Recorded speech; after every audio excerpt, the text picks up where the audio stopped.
everyone, I'm Raleigh Seamster with the Google Earth Outreach team, and this is the very first of our new interview series called On the Map. I'm here today on the traditional lands of the Chochenyo Ohlone people in Oakland, California, and I am joined by Steve DeRoy. He's the director of the Firelight Group and founder of the Indigenous Mapping Workshops. Welcome, Steve. Thanks, Raleigh. Thanks for having me here. It's great to have you. Thanks so much for being our very first interview. Obviously, we would love to be in person, but we're not. Do you want to tell us a little bit about where are you joining us from today? Well, I'm coming to you from the Tsleil-Waututh First Nation in North Vancouver, British Columbia, Canada. Welcome.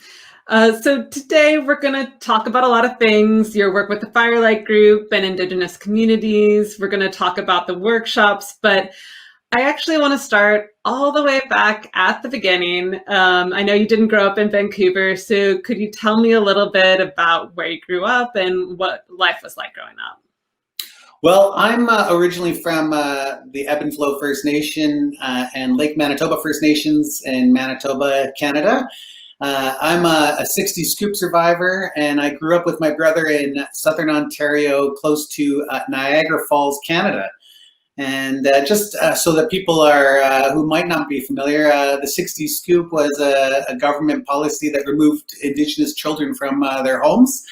And so I was adopted, and I grew up in a good family in southern Ontario, and good story all the way around. I met my birth family, and now I have two families in Manitoba as well as Ontario.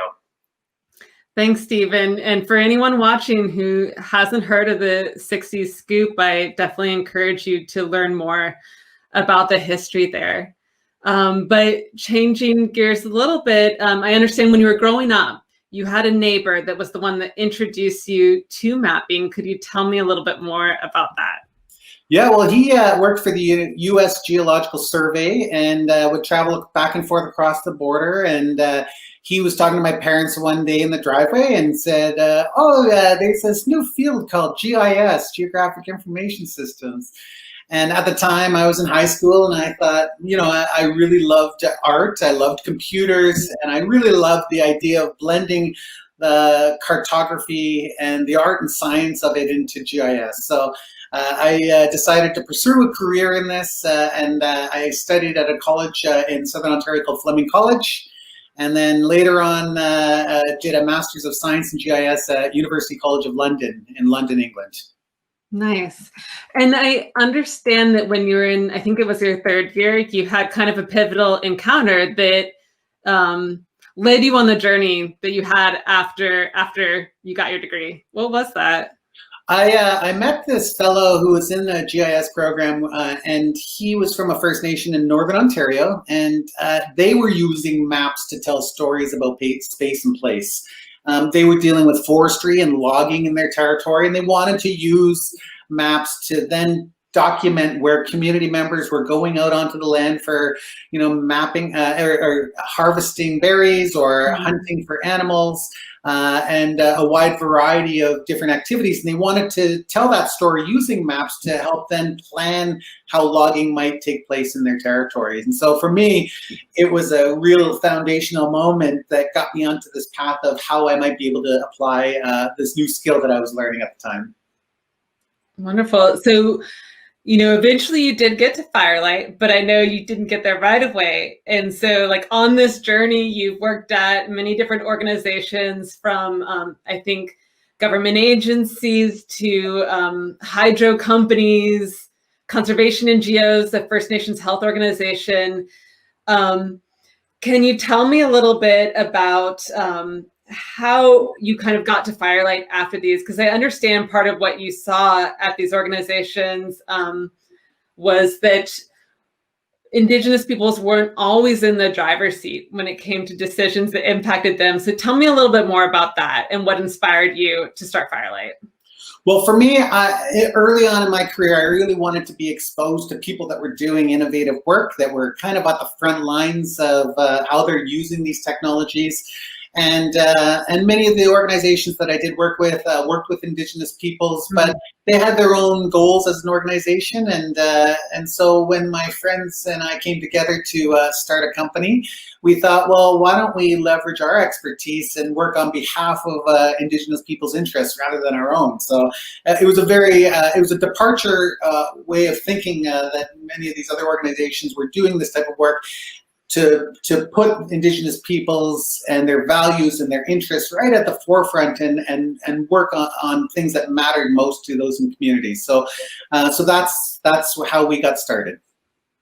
And for those who are watching that maybe are watching from outside of Canada, can you tell us a little bit about when we talk about Indigenous peoples in Canada, who are we talking about? Yeah, so when I say Indigenous peoples, I mean First Nations. So those are Indigenous or First Nations groups according to the Indian Act under, the federal interpretation of First Nations. And then that also includes Métis people, it includes Inuit people, and it also includes Aboriginal groups that might not be recognized by the federal government. So when we say Indigenous peoples, we mean people from coast to coast to coast, all that are situated all in various geographies across the country. And so that's where we end up working. We often get on planes and it's multiple trips, multiple stops along the way just to get to some of these places. And so we're very fortunate to be able to do the work that we do. Awesome.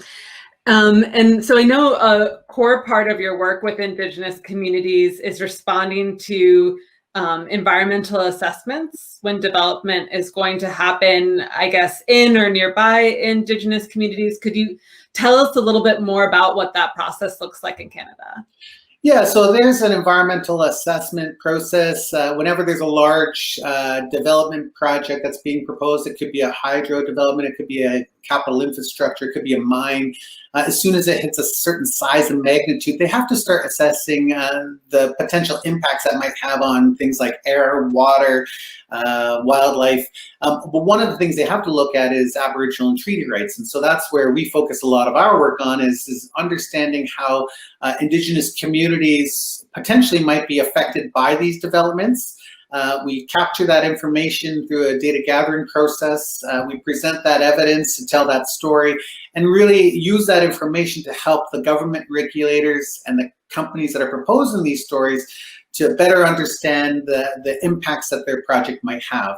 And so throughout this whole process, it's really about helping Indigenous peoples gain a voice throughout these processes. Mm-hmm. So I know before you've talked about, what your work is doing is looking at the impact on Indigenous values. Could you help our audience understand what are Indigenous values and, what is at stake here? Well, it's pretty much anything that matters most to communities, and we map pretty much anything that's important to the communities. That could be things like hunting, fishing, trapping, going out onto the land, camping out on the landscape, traveling, looking for peaceful enjoyment, pretty much the values that matter most to communities. And so oftentimes that could be really taking young people out and teaching them. I love this photo. This is my daughter, Isabel, when she was about 10 or 11 years old. We had been fishing for king salmon. We were being taught how to, fillet the fish. They're quite large fish, so you can see she's struggling to carry it. But when we think about Indigenous values, this is one of those things where teaching young people, passing on that knowledge and that way of life and that connection to the land and the connection to the resources that the lands and waters provide to Indigenous peoples. Wow. And I have to say that photo is absolutely adorable. Thanks for sharing it with us. Yeah. So now that we understand what's at stake, let's get a little bit down to the brass tacks of the mapping part of things. And I know that when Firelight is mapping out these Indigenous values, you started out using traditional paper maps, but then after attending a Google Earth workshop with Google Earth Outreach back in, I think, 2010, you switched to using Google Earth. And so I'd love for you to tell me a little bit about that journey from paper to digital and why 3D is important. Well, you know, back in my early days in my career, we used to create big paper maps where we would put all the features such as the roads and parks and other imagery. And this is a great example where we were stitching together satellite imagery to really kind of look at the landscape. And participants would point to places on the map that were important to them, and we would draw with markers. And then someone like myself would then have to scan all those maps, digitize them. The amount of post-processing effort was immense, depending on how big of an area that you were looking at and how many maps you were using. So after that workshop at Google, it was really amazing to see the tools that were being developed. We could actually tilt the map into a three-dimensional view and position, you know, the person right on that landscape to see what it looked like. It was incredible how that transformed people's perceptions of the map, and it really changed and altered how people thought of the landscape rather than this two-dimensional space, but actually the map came to life for people. And when you brought people to these certain places and you could see the landscapes, it was an incredible experience, and getting people to those places was really just the first step in really unlocking these memories. And so that was always the challenge with paper maps. It was like you could get people to talk, but it was really hard. But with the three-dimensional views, the map just came alive for people. And so we developed a whole direct-to-digital mapping method where we use these maps. We project the map up onto a wall, and then we record it. And people use a laser pointer to point places on the map, and we use Google Earth as our base map and our information management system to record and document all those values. Wow, that is a lot of interviews. Could you actually walk me through, like, what is the process when you sit down at the table with a knowledge holder from the community? What does a typical interview look like? Well, we're talking about people's experiences of the landscape. So going out onto the land, hunting and fishing and trapping and traveling out to these places and camping overnight. And having done thousands of interviews with participants, I get a wide array of responses in terms of what that connection to that space and place is.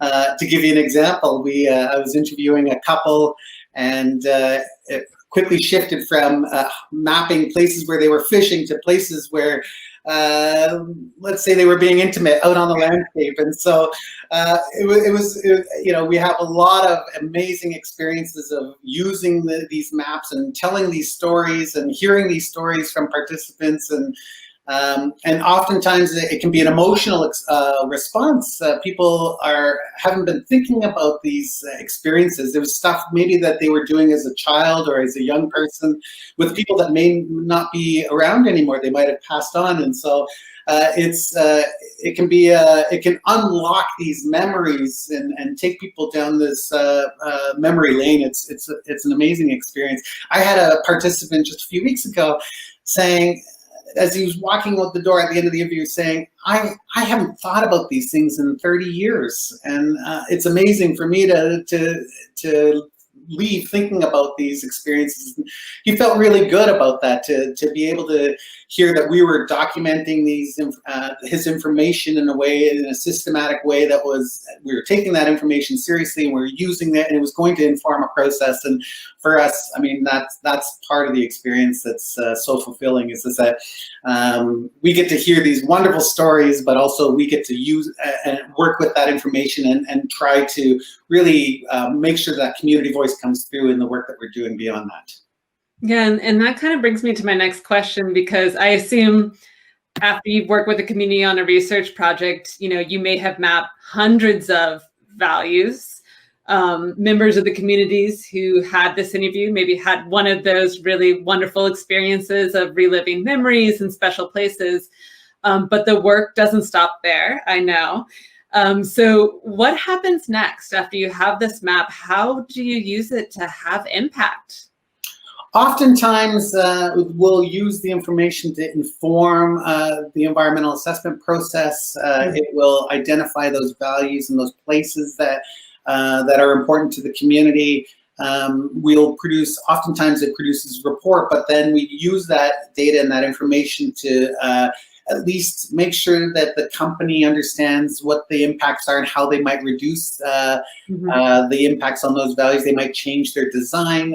They might alter what they're proposing. And, that's where the information can be really useful, is to be able to ensure that the Indigenous community's values are heard and that the company is responding in a positive way, that the government's responding in a positive way, and that they might reduce the impacts. It might lead to an impact and benefit agreement. It might lead to stronger environmental measures to ensure that that the impacts are lowered. But at the end of the day, our role really is about collecting this information in a systematic way that's evidence-based, that the community can then use to inform these other processes in the future. Wow, thank you. I want to actually now ask you about the other hat you wear, which is as a founder of the Indigenous Mapping Workshop. And I'm lucky enough, this is how I know you best, is that back in 2014, you founded the very first Indigenous Mapping Workshop in Canada. And I got to be on the planning committee for that, got to work with you on that, and actually been holding these every year since. And there have been Indigenous mapping workshops in Aotearoa, New Zealand, and Australia. So it's really growing, and I think other countries too. And so, yeah, I was curious, what made you want to host such a workshop? What inspired this? Well, the whole idea about the Indigenous Mapping Workshop is to build a global network of Indigenous mappers. And oftentimes, mapping has been inaccessible for Indigenous communities. It's always been in the hands of outsiders. And so I always felt that Indigenous people should be in the driver's seat. And if you walk people through the process, it's not rocket science what we're talking about. So that's what really kickstarted this whole workshop, was to bring the tools to the communities. And I'm not talking about any one tool, I'm saying bringing a wide variety of mapping tools that might be applied in Indigenous communities, and give examples of how those tools might be applied, and let the communities decide what works best for them. And so up until now, it's been an in-person event. This year is a very unique year. We're going to a virtual space. COVID-19 has had a really major impact across the world, and we recognize that. And so we're going to a virtual platform and delivering this training online. And so if people wanted to learn more about the Indigenous Mapping Workshop, they can go to indigenousmaps.com. It's taking place November 16th to 18th. It's a free event. So if you want to go and you want to attend, go to indigenousmaps.com to register and hear a lot of great people using these tools and hear from Indigenous communities and how they're using these tools around the world. I'm planning on being there. Good, me too. I think we're almost out of time, but I did have one last question for you. Our GR for Good Summit audience is watching. I know that they come from a variety of different disciplines, nonprofits, researchers, government agencies, and I imagine in their work, they may not be working with Indigenous communities directly, or they may, but they probably have to work with local communities somehow. So I guess, you've been doing this for a long time. Do you have any lessons learned that you want to share about how to engage Indigenous or local communities in your work, how to work with them? Yeah, any tips you'd share? Yeah, so one of the first things I do is meet communities where they're at. Each community that we work with is very different in terms of skills and capabilities and access to tools and things like that. So we work at their pace, and oftentimes there's expertise at those local communities that we can leverage. And not being afraid to leverage that expertise. So we often find community champions where we're working and really try to support local and Indigenous peoples to be a part of the research process, building that institutional memory and building skills throughout the process. And it can be a really exciting engagement with Indigenous peoples wherever you're working around the globe. So yeah, and keep it fun, keep it light, and enjoy the process. And that's really what it is. It's a process. Thank you so much, Steve, for sharing with us. I really appreciate your words, and also for you to be the first in our series of interviews with partners that are using mapping tools for good in the world. So thank you so much for being here. Well, Chinigwech, thanks for everyone for listening, and thanks for having me here, Raleigh. All right, and thank you to our GR for Good Summit audience for tuning in. I hope you have a wonderful summit. Bye-bye.